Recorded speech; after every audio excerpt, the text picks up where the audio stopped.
മിസ്സായതില്ല. അവർക്ക് എല്ലാവർക്കും അന്ന് ഗ്ലിസറിൻ ഇടാതെ നമ്മുടെ കൂടെ ഉള്ള ഒരു കാര്യം ഒന്നാണ് രാജു സാറിൻ്റെത്. ഒരുപാട് പഴയ കഥകൾ ഉണ്ടാകും, ഒരുപാട് നുറുങ്ങ് ചിരി മുഹൂർത്തങ്ങൾ ഉണ്ടാകും. Also thank you so much sir.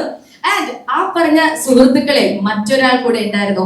ആ ഒരു കഥാപാത്രത്തിന്റെ ഈ ഒരു സിനിമയിൽ എൻട്രി തന്നെ വളരെയധികം രസകരമായിട്ടുള്ള ഒരു എൻട്രി ആയിരുന്നു. Man who is the Asian reverse gear എന്നൊക്കെ പറഞ്ഞു തന്നെ നമുക്ക് വിശേഷിപ്പിക്കാവുന്ന ഒരു വ്യക്തി. അപ്പോൾ very on ജഗദീഷ് ചേട്ടൻ, let me welcome you onto this stage with utmost love and respect. എല്ലാവർക്കും നമസ്കാരം.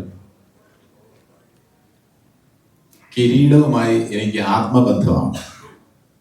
ഒരുപാട് കാരണങ്ങളുണ്ട്. കിരീടം എന്ന ചിത്രത്തിനാണ് ലൊക്കേഷൻസ് എല്ലാം തന്നെ ലാൻഡ്മാർക്കായി മാറിയത്. കിരീടം പാലം, കിരീടം പലവ്യഞ്ജനക്കട, കിരീടം ജംഗ്ഷൻ, കിരീടം. എൻ്റെ വീട് കുറെ കാലം അറിയപ്പെട്ടിരുന്നത് കിരീടം ഷൂട്ട് ചെയ്ത വീടിന്റെ ഓപ്പോസിറ്റ് വന്നാൽ മതി ജഗദീഷിന്റെ വീട് മനസ്സിലാവുന്നതാണ്. അങ്ങനെ ലാൻഡ്മാർക്ക്. കിരീടം ഉണ്ണി, കിരീടം ആ സിനിമയുടെ പേരിൽ തന്നെ കിരീടം ഉണ്ണി. ഉണ്ണി ദിനേശും എൻ്റെ ആത്മാർത്ഥ സുഹൃത്തുക്കളാണ്. ഉണ്ണി എൻ്റെ കൂടെ പഠിച്ചാണ്. ദിനേശ് അന്ന് വീഡിയോ കാസറ്റ് ലൈബ്രറി നടത്തിയിരുന്ന, ചാനൽ 12 എന്ന് പറയുന്ന ലൈബ്രറി നടത്തിയിരുന്ന ദിനേശ്. അങ്ങനെ ഒരുപാട് പടങ്ങൾ ദിനേശിന്റെ ലൈബ്രറിയിൽ നിന്നാണ് ഞാൻ എടുത്ത് കണ്ടിട്ടുള്ളത്. പിന്നെ അടുത്ത സംഭവം എന്ന് പറയുന്നത് സെബി. എൻ്റെ ആദ്യ കഥ ശ്രീനിവാസൻ തിരക്കഥയാക്കുമ്പോൾ അതിന് സംവിധായകനായി വന്നത് സെബി മലയിലാണ്. ഓടത്തമ്മ വാളറിയാം എന്ന് എൻ്റെ ആദ്യ അല്ലെങ്കിൽ രണ്ടാമത്തെ ചിത്രത്തിന്റെ അസോസിയേറ്റ് ഡയറക്ടറായിരുന്നു. ആ രീതിയിലെല്ലാം തന്നെ ആത്മബന്ധം. സെവനാർട്സ് വിജയകുമാർ എന്ന് പറയുന്ന വ്യക്തി തിരുവനന്തപുരത്തുള്ള നമ്മുടെ സുഹൃത്തുക്കൾക്ക് എല്ലാവർക്കും തന്നെ പ്രിയദർശൻ പരിചയപ്പെടുത്തി തന്ന വലിയ പ്രൊഡ്യൂസർ ആൻഡ് ഡിസ്ട്രിബ്യൂട്ടറാണ്. കലാഹൃദയമുള്ള ഒരു ഡിസ്ട്രിബ്യൂട്ടർ. എന്താ പറയാ, എ ട്രൂ ജെന്റിൽമാൻ. എല്ലാ അർത്ഥത്തിലും വളരെ സ്വീറ്റ് ആയിട്ടുള്ള ബിഹേവിയർ. ഏത് ടെൻഷനും, എന്ത് ടെൻഷൻ വന്നാലും അതൊന്നും മുഖത്ത് പ്രകടിപ്പിക്കാതെ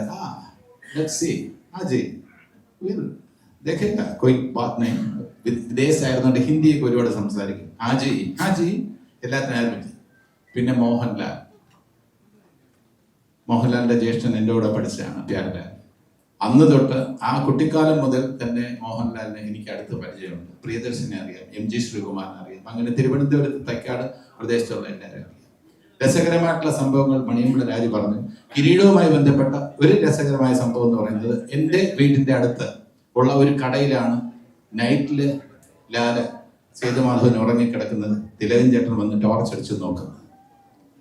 അതേപോലുള്ള ആ സീനുകൾ ഷൂട്ട് ചെയ്യുമ്പോൾ ഒരു വിദ്യാർത്ഥിയെ പോലെ ഞാൻ നോക്കി നിൽക്കുമായിരുന്നു. ക്യാമറാമാൻ കുമാറിന്റെ അതിവിദഗ്ധമായ ക്യാമറ വർക്ക്, ക്യാമറ ചലിപ്പിച്ചുകൊണ്ടിരിക്കുമ്പോൾ മോഹൻലാലിന്റെയും തിലകൻ ചേട്ടന്റെയും മുഖത്ത് മിന്നി മറയുന്ന വികാരങ്ങൾ ഒരു വിദ്യാർത്ഥി എന്ന നിലയിൽ, ഒരു തുടക്കക്കാരൻ എന്ന നിലയിൽ അത്ഭുതത്തോടെ, ആവേശത്തോടെ ഞാൻ നോക്കിക്കണ്ടിട്ടുണ്ട്. ആ മാർക്കറ്റ് ഫൈറ്റ് എന്നൊക്കെ പറയുന്ന ആ സമയത്തുള്ള ഗ്ലിസറിൻ ഇടാതെ തിലകൻ ചേട്ടനും മോഹൻലാലും ഒക്കെ അഭിനയിക്കുന്നത് കണ്ട് കോരിത്തെരിച്ചിട്ടുണ്ട്. സിനിമയെ എങ്ങനെ സമീപിക്കണം എന്ന് മോഹൻലാലിൽ നിന്നും ഒരുപാട് പഠിക്കാൻ കഴിഞ്ഞ ചില നിമിഷങ്ങളാണ് കിരീടത്തിന്റെ ഷൂട്ടിങ്ങുമായി ബന്ധപ്പെട്ട് എനിക്കുണ്ടായത്. അതൊരിക്കലും മറക്കാൻ കഴിയില്ല. കാരണം എത്ര പെട്ടെന്നാണ് ആ മുഖത്ത് വികാരങ്ങൾ മിന്നി മറയുന്നത്. നമ്മുടെ കൂടെ അഭിനയിക്കുമ്പോൾ, സുരേഷിന്റെ കൂടെയും മജീദിന്റെ കൂടെ അഭിനയിക്കുമ്പോൾ ജോബിയിലായിട്ട് അഭിനയിക്കുന്ന സേതുമാധവൻ, സൈക്കിൾ പിടിച്ച് എന്നെ താഴെ തള്ളിയിടുന്ന സേതുമാധവൻ, സിറ്റുവേഷൻ അനുസരിച്ച് ആ മുഖത്ത് മാറുന്ന ഓരോ വികാരങ്ങളും, സേതുമാധവന്റെ മുഖത്ത് മിന്നി മറയുന്ന ഓരോ വികാരവും. ആദ്യത്തെ സീനില് സബ് ഇൻസ്പെക്ടറായിട്ട് വരുന്ന ആ അച്ഛന്റെ സ്വപ്നം, ആ സ്വപ്നം തകരുന്ന ആ സീനൊക്കെ നമുക്ക് സത്യം പറഞ്ഞാൽ വളരെ ഇമോഷണൽ ആയിട്ട്, ഇന്ന് കണ്ടാൽ നല്ല ആർക്കും വളരെ ഇമോഷണൽ ആയിട്ട് മാത്രമേ കാണാൻ കഴിയൂ.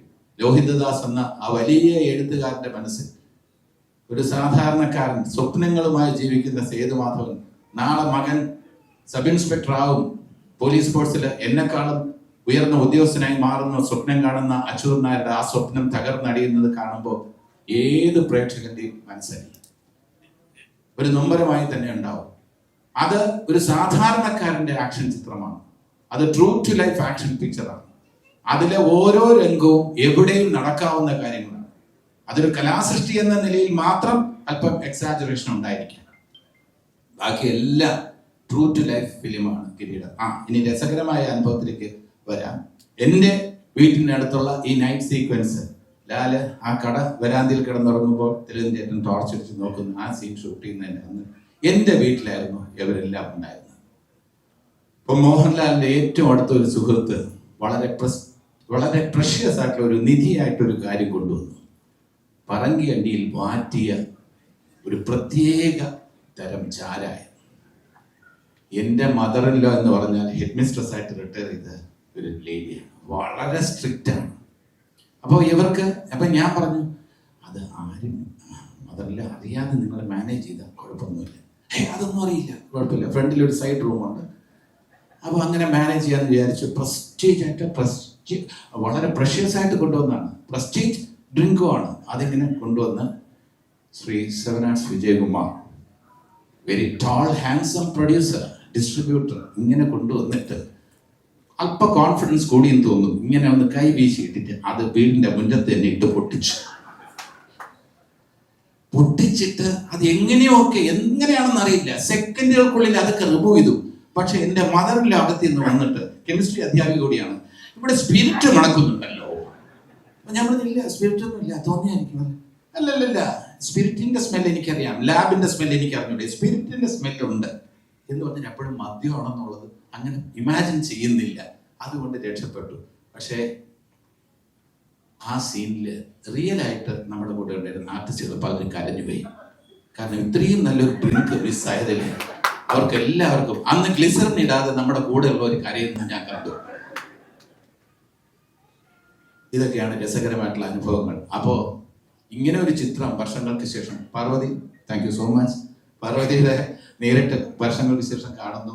ബ്രില്യൻ്റ് ആയിട്ടുള്ള ഒരു പെർഫോമൻസ് പാർവതിയുടെ കൊണ്ട്. ദേവി എന്ന് പറയുന്നത് ആ ഉറപ്പണ്ണിന്റെ വികാര വിചാരങ്ങൾ നമുക്കൊക്കെ സിമ്പതി തോന്നും. ആ കല്യാണം യാത്ര ഇങ്ങനെ പോകുമ്പോൾ മാറി നിന്ന് നോക്കുന്ന സേതുമാധവൻ, അത് ഏത് കാമുകന്റെയും ആ മനസ്സിലെ വ്യഥയൊക്കെ നന്നായിട്ട് വന്നിട്ടുണ്ട്. അപ്പോൾ കിരീടം എന്ന് പറയുന്നത് നമ്മുടെ മനസ്സിൽ ഏറ്റവും അധികം അഭിമാനത്തിന്റെ ഒരു പ്രതീകമാണ്.